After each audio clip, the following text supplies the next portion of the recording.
প্রতিদিনের মতন আজও একটা দারুণ রেসিপি নিয়ে এসেছি। আজ আমি তিলের ফ্লেভার দিয়ে মাংস রেসিপি বানিয়ে দেখাবো। তো প্রথমে আমি পোস্তদানা নিয়েছি, এবার নিয়ে নিলাম সাদা তেল। তো সাদা তেলের পরিমাণটা আমি বেশি দিয়েছি। এবার জল দিয়ে আমি বেটে নেব। পিদেবকুন চ্যানেল থেকে সবাইকে স্বাগত জানাই। আমার ভিডিওটা শুরু থেকে শেষ পর্যন্ত দেখবেন।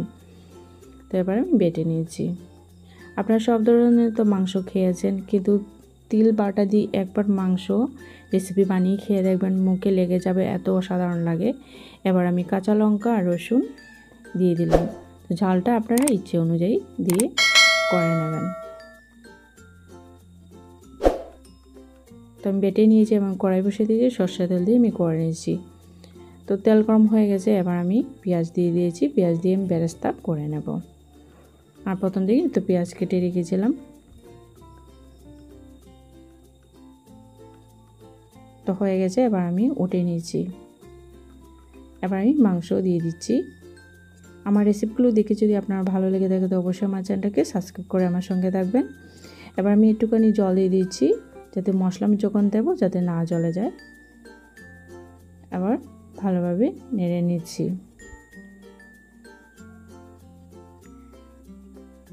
মশলা দেওয়ার সাথে সাথে কালারটাও কিন্তু অনেক সুন্দর এসেছে।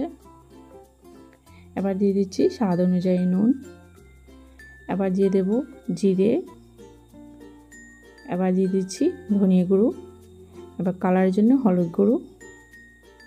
মশলাটা কম বেশিটা আপনার ইচ্ছা অনুযায়ী দিয়ে করে নেবেন। তো ভালোভাবে কষিয়ে নিয়েছি। গরম গরম পরোটার সাথে বা রুটির সাথে, ভাতের সাথেও খেতে কিন্তু এই তিল দিয়ে যে মাংস রেসিপিটা কিন্তু অসাধারণ লাগে খেতে।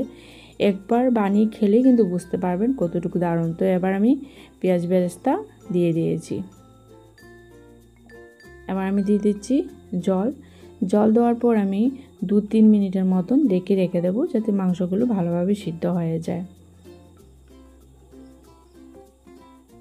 আমি যেভাবে মাংস রেসিপিটা বানিয়েছি অনেক কিন্তু সিম্পল, অনেক কম উপকরণে কিন্তু আমি বানিয়ে নিয়েছি। তো হয়ে গেছে, আমি বাটিতে উঠে নিয়েছি। আপনারা যদি ভালো লেগে থাকে তো অবশ্যই একটা লাইক করবেন, শেয়ার করবেন, আর চ্যানেলটাকে সাবস্ক্রাইব করে নেবেন। তো এবার আমি ভেজে রাখা রসুন দিয়ে গার্নিশ করে নিয়েছি।